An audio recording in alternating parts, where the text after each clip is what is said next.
speaker is the brilliant and fascinating Sara Workman. I met Sara as a student of mine 7 or 8 years ago. Gosh, that's a long time. I was very impressed with her intellect and drive. Sara has a very impressive resume. Give you her degrees. She has a bachelor's degree in accounting, a master's degree in accounting, a master's degree in business administration, and a master's degree in integrated health management. Raise your hand if you know anyone who has 3 master's degrees. Okay, now you can all raise your hands because you all know Sara. 3 master's degrees. And these aren't random. These fit perfectly with her entrepreneurial journey. So she is the founder of Workman CPA and CFO. This is an accounting and outsourced CFO firm that specializes in providing services to privately owned healthcare clinics. I think we will hear a little bit more about that. She's also a lecturer here at Southern Utah University in accounting, and we are very fortunate to have with us today Sara Workman. Hi, everyone. Who all here actually wants to someday own a business? Most everyone? Okay. So one of the things that you're going to have to pay attention to when you start a business is how you start creating value, not only to your customers, but to the other people that care about your business as well. So I've already been introduced. I am a CPA as well. So these are, I think these were all touched on. I want to mention as the owner of a CPA and outsourced CFO firm, one of the things that I especially do, especially in that outsourced CFO role, is that I specialize in serving privately held companies in the healthcare industry, and I help my clients create value in their business for their business and also for themselves personally. We'll talk about that a little bit more. So, when you own a business, who cares about what your company is providing? Right? You've got your customers, obviously. But you've got a whole list of people that are invested in some way in your business. So you have your customers, you have employees, you have potential investors or buyers, you as the owner, and then potentially the public, and that's a whole rabbit hole of creating value there. But I want to talk about first from the client perspective. Or the customer perspective. My case is client, but from the customer perspective, if you are creating a product, right, why would someone buy a product? Any ideas? They see value. What might they value? Quality, function. Yep, quality, function, convenience, brand name. You might get a feeling of status or something associated with it. So products, those questions are fairly easy to answer, I think. But when you're talking about a service, they get a little bit different, right? So there's this new thing lately. I'm not going to have you out yourselves necessarily, but how many people either are yourself or someone you know wants to be an influencer someday, right? Okay, we have a few. I'm actually surprised that there aren't more hands here. But we have a few hands. One of the things that always makes the first question that comes to mind when someone says, hey, I want to be an influencer, and I say this in the most loving way possible, is why should somebody care what you have to say?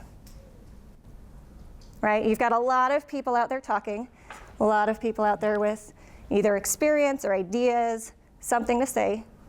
Why should people choose you over someone else, right? So, are there any ideas on that?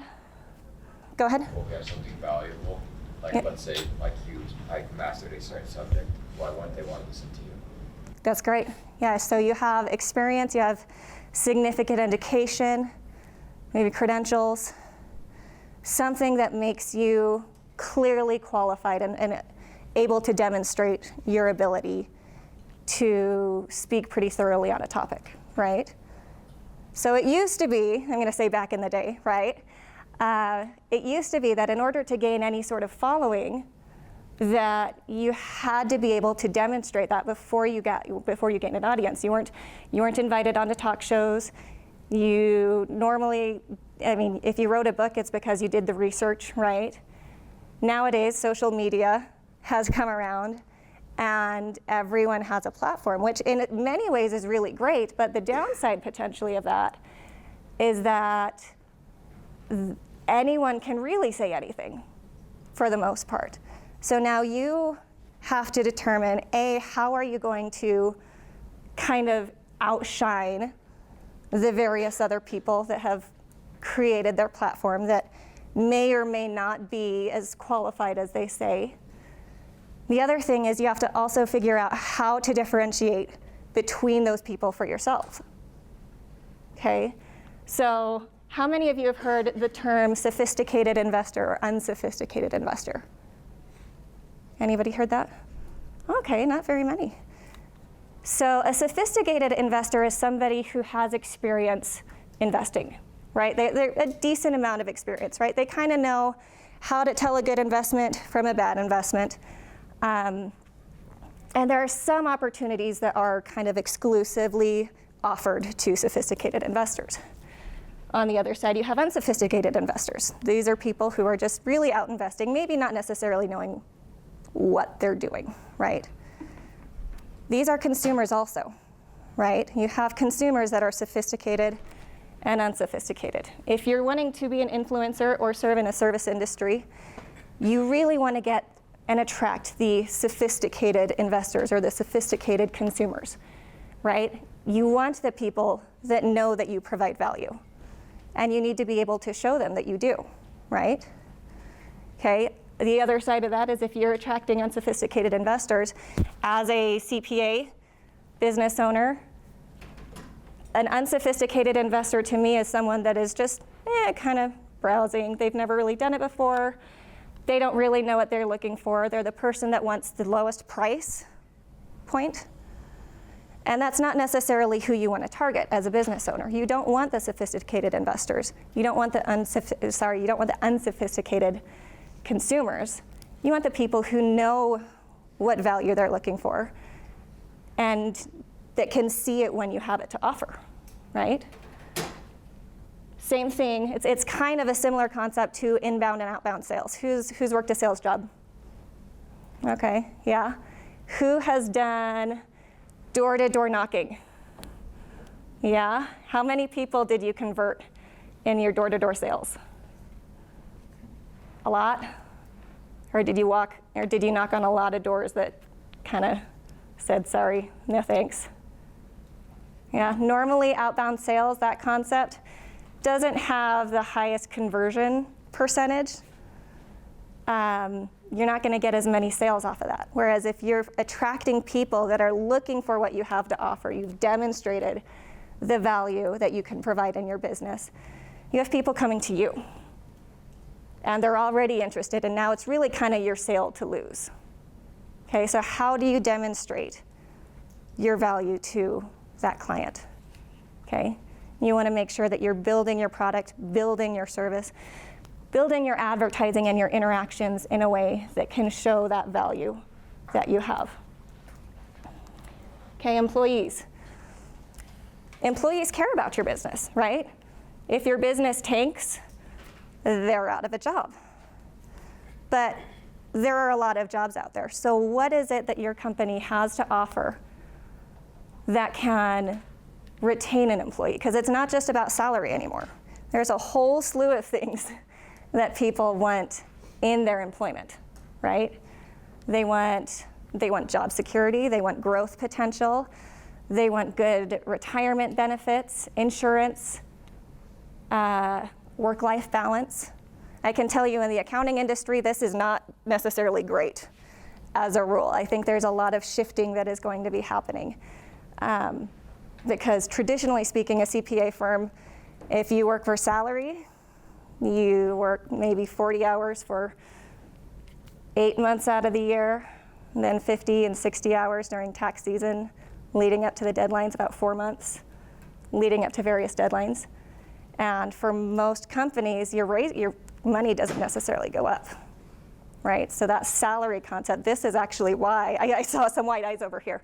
It's true, this is actually why I started my own business, because I worked at a company and that was a model, right? As an employee, that doesn't feel that great when it doesn't matter what your output is, right? It doesn't matter how efficiently you're working, it doesn't matter how many hours you put in extra. If your salary stays the same, that's not something that an employee is necessarily going to want to stick around for.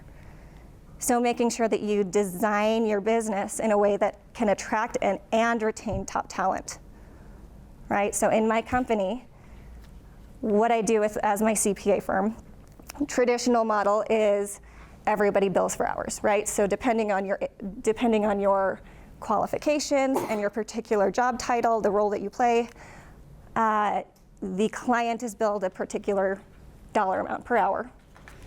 And the goal is how many hours can we bill? Well, by design, that means the idea is to keep people working as much as possible, which is not great, right? That's not a really good design for retaining top talent. It's also not a great design for clients, because clients want to know how much they're going to pay, right? They want to know what the out-the-door cost is. They want an end product, and they'll pay for the end product. They don't necessarily care about your time. They want to know that the job gets done and that it gets done well. Okay? The other model also encourages accountants to not necessarily be especially efficient, right? Even if an accountant is working hard and maybe has to put in extra time, client doesn't necessarily know that or believe that, right? So if the bill is higher, client wonders, well, did you just kind of twiddle your thumbs, or were you actually working on my work? So the model is not necessarily great in the standard CPA firm, right? My firm instead, I charge fixed rates to my clients. They know up front what they are going to pay for the end product. That also means that I can't do the model of paying for time for my employees. Because if you have time be a cost driver here, but not a revenue driver, those can get mismatched. So instead, I pay a reasonable salary for a lower amount of hours required. I do not require a 40-hour work week. I look at about 30 hours. And there's a certain amount of work that needs to get done to earn that salary. But if you're efficient, or if you want to take on additional work, if you're efficient, your hourly basically goes up because it doesn't take as much time to do. If you take on more work, you get a bonus. So for the people who are the high achievers, that model works really, really great. And generally as a business, that's who you want to attract as an employee. Okay, investors and potential buyers. Okay, so we've had a number of people raise their hands that they want to own a business. What's the end goal? You want to keep it forever and live forever? Or do you want to maybe someday sell and hopefully get a decent payday out of it, right? Well, the truth is, at least in my experience with my clients, when you own a business, it's really easy to kind of get in the weeds of all the things that you have to do or want to do to grow the business, right? It's kind of easy to forget about the end goal of maybe someday selling the company. And what determines your value in that are a number of things. I mean, it can be revenues, it can be how easy it is to manage. I mean, if you look around, have any of you looked at websites where they're selling companies online, advertising the sale of companies? No? If you have, there's a phrase that you look for that is this kind of a big deal phrase. It's called turnkey. So theoretically, this company that you buy or invest in is simply just up and running. You really don't have to do much, right? So if it's cash flowing, that's great, right? And it's very, very attractive to buyers and to investors. Is just that it has positive cash flow. It is predictable. You don't necessarily have big fires you have to keep putting out along the way. And that it is low maintenance. Okay, those are all things investors and buyers really, really value. Now, you do have those other people who are like the Shark Tank investors, right? VC companies, venture capitalist companies, that have a higher risk tolerance. They're normally people that feel like they can have something extra to provide to the company, right?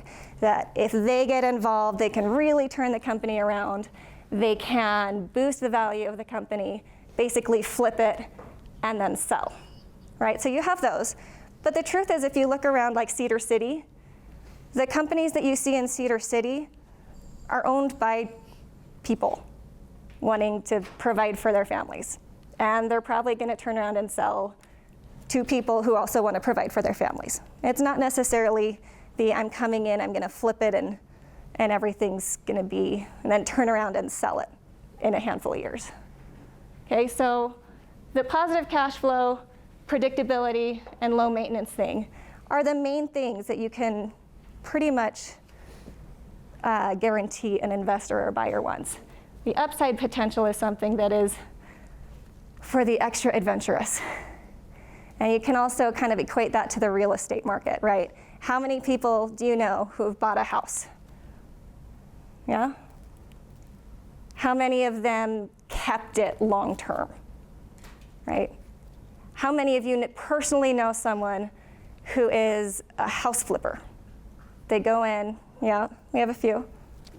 Okay, they go in, they buy a house, they probably put their own work into it, turn around and flip it a little while later, right? That's kind of what the investors, the Shark Tank style investors or the VC companies do, is they put in their own effort, their own work.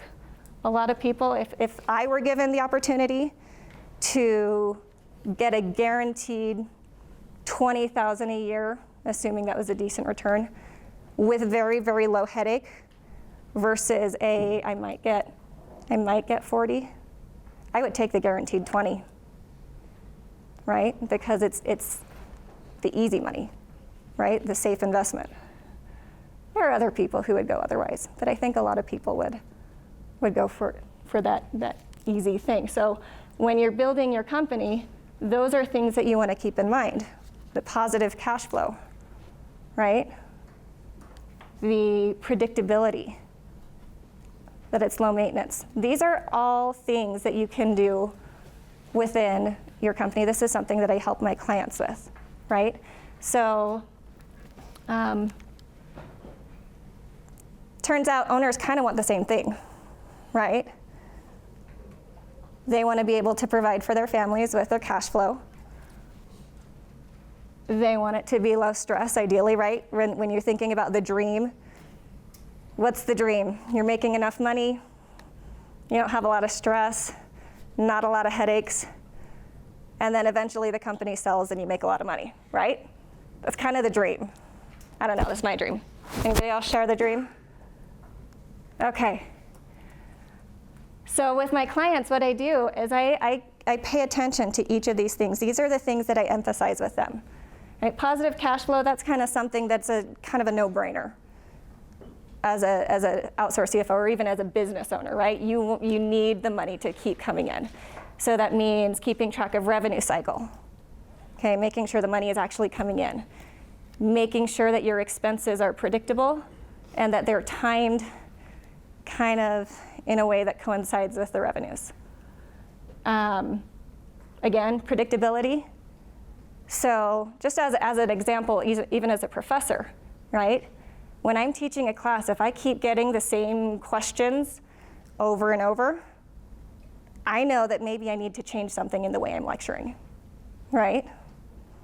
It's the same thing with a business owner. If you keep running into the same problems, well, maybe you need to put in a system to address that problem. So we keep a list, right? We keep a list of these problems, and we check them off, and we indicate how did we solve this problem, okay? And the truth is when you start out, that's a really long list, right? And the list probably just keeps adding to itself because you always find things that you want to improve. It never seems to end as a business owner. There's things that you just, growth kind of is like that. There are things that you want to add And it can feel like you're not making a lot of progress if you're always finding something new that you need to do. But if you keep a list of those items that you've checked off, then it can help give you peace of mind in knowing that, yes, you're making progress, you're moving forward. I make sure that my clients keep that list so that they know. I mean, the CPA services are not the cheapest services out there, right? And I need to be able to demonstrate that value to my clients as well. So helping them see how they are making progress in their company is very valuable to me. One of the other things that I do is with this upside potential element is every year we go through and basically do evaluation of their company. It's good to know that all of your efforts are actually building something, right? Because otherwise you could go get a job and it's easier and less stressful. You never really go home from work as a business owner, right? There's always something at least on your mind on what you might want to do. But as an employee, a lot of times you can go home and just completely check out of work. So all of that extra mental energy, it's got to pay off for something, right? So I help my clients know year to year, what have you accomplished? What have you built? Okay, what value have you created for yourself? What's value that you want to create for yourself as a business owner? Anyone? What do you value? Go ahead. I think flexibility to do things with friends and family. Yeah. Time. I think influence to be a leader to others. Yeah. That's good. Who would you want to lead? Good people. I don't know. Good People people. who want to be led. People who want to Yeah. be inspired. And that can include either customers or employees, and both, right? Anything else? Freedom to be able to choose my own schedule and not have to work for anyone, not have to take orders from somebody that I don't want to follow or I don't feel like it is efficient. Yeah. That, and that was a lot of my drive too. Go ahead. Freedom to not have a 9-to-5 sit on your behind job. Uh-huh. Yep. I get that. Go ahead. Being able to create your own environment. That's good. That's a good one. I want to be able to travel around the world with what I do. Okay. Yeah, with family as well. That's good. So I'm hearing a lot of time flexibility. Go ahead. I was just say as well, I want to be able to very comfortably retire. Yes. See, because if you own a business, I mean, it's not all about the money. It's not. But you need to be able to pay for yourself, for your living. You probably want to be able to retire someday, right? And the nice thing about entrepreneurship versus being an employee is that you're building that value in an actual asset that can be sold, right? For a lot of business owners, yes, they may put into retirement accounts and savings accounts and everything, but a lot of them still kind of rely on the value of their business for their retirement. That is a big part of their retirement plan, is selling the company. So keeping the concept of that in mind is, in my opinion, I think it's critical, because it's very easy to kind of lose track of what is actually going to attract a buyer when you're just jumping from the day-to-day of just getting things done and keeping it moving. Okay, so this is a little bit of a change here. You've all taken a business class outside of entrepreneurship, I'm assuming, right? Who's familiar with the time value of money concept? Everyone? I hope everyone? Okay, well, the short version of it is that the value of $1 today is worth more than the value of $1 tomorrow. And the reason for that is because you can invest that dollar today, right? You can put it into some sort of investment that earns interest or adds some sort of monetary value over time, right? So just for easy numbers, you can, let's say you have $100, you put it into a savings account that magically gives you 10% at this point. 10% of 100,000, in 1 year you're earning $10. Okay, well the next year now you have $110 that you're earning 10% on. So instead of earning $10 in year 2, you're earning 11. And then you're earning 12.1. And it just keeps going up from there. Okay, so over time, that interest compounds. Well, the thing is that doesn't only apply to money, right? People put money into investments, and they kind of know what to expect out of that. But something that can be more valuable, especially as I'm looking out at the students here and the people here in the room, time, effort, just awareness of your ability to build knowledge and skills. The earlier you're able to do that in life, the more value those things can provide for you. Any ideas why? Examples? Okay, let's take we're in a university. Let's take an education as an example. If you get your education now, you can start working sooner. Go ahead. So we're learning the tools to be able to feed our future. Absolutely. Yeah, Absolutely. that's why I'm here. That's great. You're in the right place. So if you get your education now, you can use that for the rest of your life. If you wait 10 years, you lost 10 years that you could have benefited from those skills, from the education, from the credentials. How many jobs could you maybe have had in 10 years with the education that you could get now, right? How much of an income difference is that for you? How much does that change your long-term future? Maybe if you get the education now, which obviously you're here doing, but if you get the education now and go the extra distance now, you might buy a house sooner, right, for your family.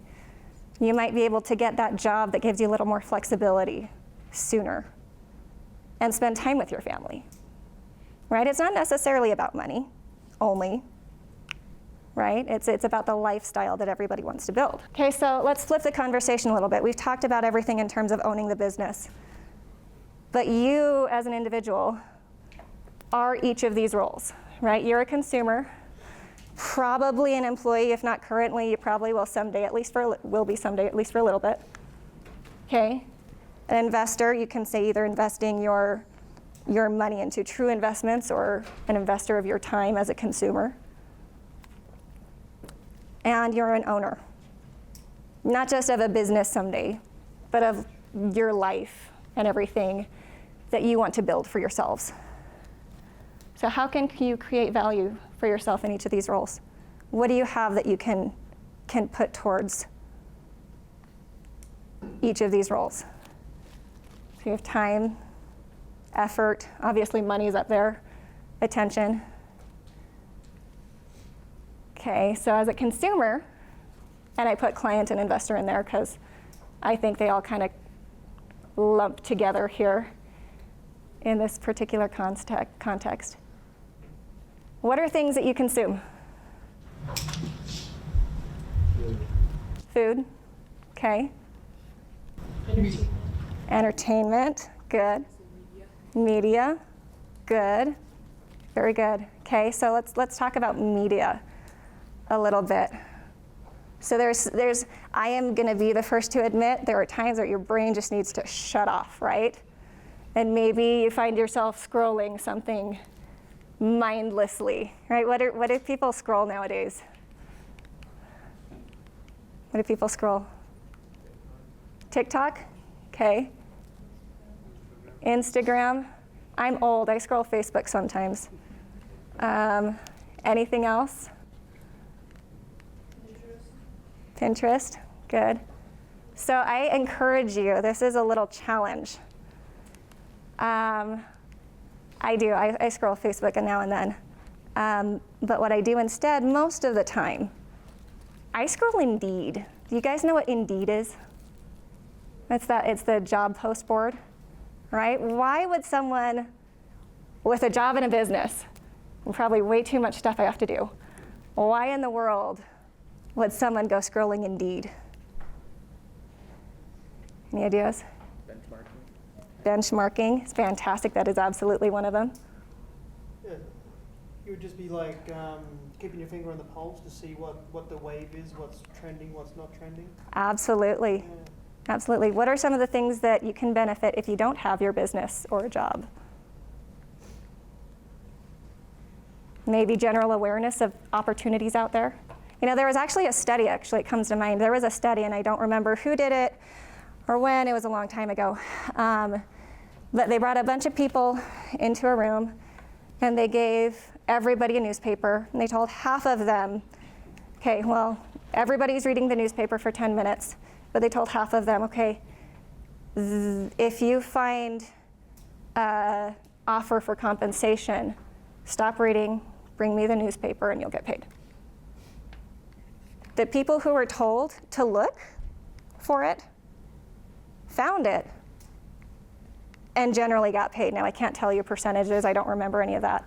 But the people who were actually aware that they needed to be looking for those opportunities, they found them. Whereas the people who were just told, okay, you're spending 10 minutes in a room with a newspaper, didn't. Not a single one. So scrolling Indeed can be beneficial because you may not even realize that there is an opportunity out there that is perfect for what you're looking for right now, right? And that opportunity may not necessarily be the full-time job. It may be contracted work that gives you experience, right? It may not be what you thought you were looking for. Another opportunity to look at in Indeed is maybe there's a dream job that you have in mind 20 years down the road. Probably be kind of nice to know what that employer is looking for, right? Start building your resume for it now. That would be great.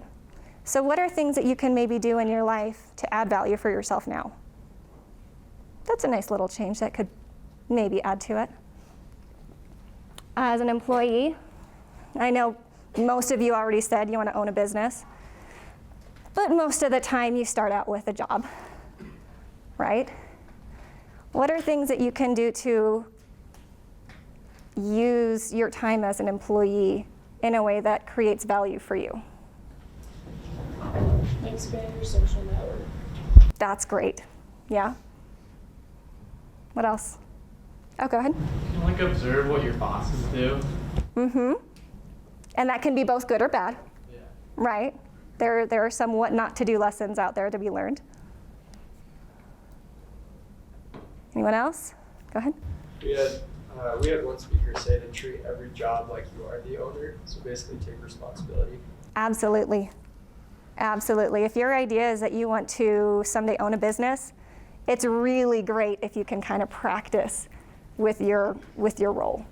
Right now, obviously, you don't want to go into it maybe with a bad attitude and thinking that the business owner, who probably knows a whole lot more about the business and the ins and outs of what's keeping it running, is always wrong if they don't take your ideas. But it's really good going into it with ideas, right? And if you have something that's within your scope as an employee to affect change, to improve the efficiency of your job and maybe the jobs of others, maybe implement that. That's something that I did at the accounting firm that I worked at before opening my company. I created kind of checklists for the other employees of how to check their work before they submitted it on. It saved a lot of time for the people who actually had to sign returns and sign off the work. Okay, so finding ways that you can create efficiency within your own little world and add value to the people around you and your employer can be very beneficial to you. It also gives you practice so that you can implement those things when you do own the company. And last one is you are an owner. Even if you don't own a business, this is going to sound fluffy, but you're building a life, right? So are the things that you're doing kind of getting you closer to the life that you want? Things go sideways, right? Are you putting yourself in a position to be able to address those problems that may arise? I can actually say from personal experience, I know that things just happen, right? Unexpectedly. A lot of times when you're younger, you're like, oh, I'm invincible, everything's gonna be great, so optimistic, ready for the future, everything will be fine, right? Unfortunately, you know, right? No, I was the same way. Yeah, life can go sideways, and it just does, right? In my particular case, I have a few examples, but most recent example is my son, who was 6 at the time, was recently diagnosed with type 1 diabetes. Does anyone here have any experience with type 1? Know what that is? Okay, so basically, in order for him to eat, we have to carb count, and we have to calculate how much insulin he needs to take by shot in order to be able to process his food, right? If we don't do it, if we do it wrong, very bad things can happen. Actually discovered this with a life flight experience. And it was devastating, and it is life altering. It's a lot of time and attention, energy. I am so thankful that I put myself in a position to be able to schedule my time, schedule my attention, have the money for the insanely expensive medical bills, right? My husband and I are both business owners. So we have some flexibility. We've put ourselves in a position to be able to address that and keep up with the demands that go with it. But people don't, another example, people don't get married thinking they're getting divorced, right? It's pretty devastating. Injuries, and this is super downer stuff, right? But if you're kind of aware that putting in the effort now can really improve your life long term, it's so much better for you. You can create so much more value. You don't even always know up front what that value is going to be. Okay, any questions? Why did you decide to get 3 masters? Okay, that's a great question. It is actually along the lines of being able to demonstrate my value. So my husband, when he was in chiropractic school, I was going through the MBA and Masters in accounting programs and knowing that I was going to become a CPA. And I looked around and I realized that medical school, for as much as students learn, business is not one of those things, right? They don't, and the healthcare industry is wildly different from most industries. Okay, so when I spoke to my then employer, I mentioned, hey, so I'm thinking about specializing in healthcare, and I want to make sure that I really know what is needed in that industry, right? That's one of the few industries where you have a third-party payer in the form of insurance, right? You have completely different financial models that you have to deal with. You can't, for the most part, with any other industry, you decide you want more revenue, you go out and you drum up business. Healthcare, you kind of have to have people like sick or hurting or something, and you can't really cause that legally, to my knowledge. So you have to be able to get kind of a different model on how you bring in revenue, how you build your expense model. And I wanted to know how to do that and be able to address those issues for my clients. I told my employer that at the time. As I said, I had the 2 master's degrees and was working towards the CPA. And his response was, so how do you demonstrate a specialized knowledge? How do you attract people? I'm like, well, you actually get experience and education and skills. And he's like, well, no, actually, if you go out to the grocery store and you want to buy organic chicken, how do you know what's organic? Well, you look at the label. Okay, so then label yourself a specialist and you're all set. Well, I didn't like that. I didn't like that model. That's people's finances, it's people's businesses, it's people's everything on the line that you're playing with.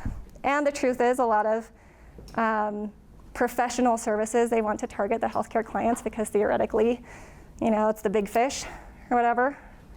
I didn't want to do that. That's why I got my 3rd master's degree, is because I wanted to make sure that I actually had the knowledge and understanding to be able to really assist those businesses. Anything else? Yeah. What will your fourth master's do? Probably MBA finance, because I think I might only need one class. Anything else? Okay. What do you feel like was your biggest obstacle in transitioning into owning your business, like from the work you already do? That's a great question. So, in our case, my husband and I, we were in Portland for his school. I had the opportunity to be kind of fast-tracked into a partner position at the company that I was working with. And he was working at a clinic where the owner had wanted to sell the clinic to him. It would have been incredibly lucrative. I think it was bringing in $900,000 a year, and the overhead was only $400,000. So very, very lucrative. We had a fantastic financial opportunity there, but we knew we didn't want to stay in Portland. We knew we kind of wanted to be here. So really walking away from the security is probably one of the biggest things, and knowing that you're starting at zero. Now, that doesn't necessarily have to happen in every case. In a lot of cases, people will start their business as kind of a side hustle.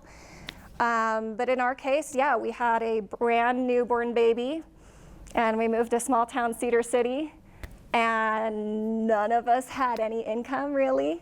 I did some contracted work for another CPA firm, so that kind of kept things rolling for a little bit, but starting at zero, that's the scary thing, is knowing that yeah, at a certain point there's kind of you've got to be all in on it at some point, right? I'd say the next thing is just knowing how to demonstrate your value, right? That is the thing, because if you can't demonstrate your value, you can't get clients.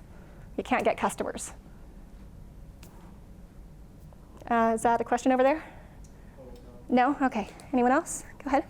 What is one way that you stayed disciplined in all your ventures, like in school and your business and everything like that? For me, I think it's just life experience. My background is that my mom was actually very sick when I was growing up, and my dad's job was not especially stable. He worked very, very, very hard. But his job had him traveling more often than not. So growing up with a sick parent that we kind of took care of, and just knowing that things do go sideways, I had the life experience to know that I wanted to prepare for that. So that's where education became especially important to me. I wanted the stability that it can provide, the opportunities that it could provide. I especially wanted to be able to provide whatever level income that I want on my own terms, where I want, because I also knew I wanted kids. So working a 9 to 5 somewhere was not really my dream. So for me, it was knowing what the goal was and having the experience that, you know, my parents did not have degrees. So first generation college. How many of you guys are out there? Yeah. My first job here, actually I went here for undergraduate, was as a custodian in the Sharwin Smith Center, right? So knowing that I had goals and reasons for those goals was what it took for me. Go ahead. What do you think people's biggest driving force is? Because I feel like a lot of people say money, but I don't think that's true. There'd be a lot more like rich people. Right. Like the biggest driving force. I think it's security, personally. And that's a different number for different people, and it's not even just a number, right? Security in relationships, security in lifestyle, making sure that should issues arise that they're able to address them. Personally, I think that's what it is. I could be wrong. There's probably some variation to that, but I think a lot of people, when they say I want to, their idea of wealth is just not having to worry about money, and to me that means security. Oh, good Is that answer. it? Thank you. Okay.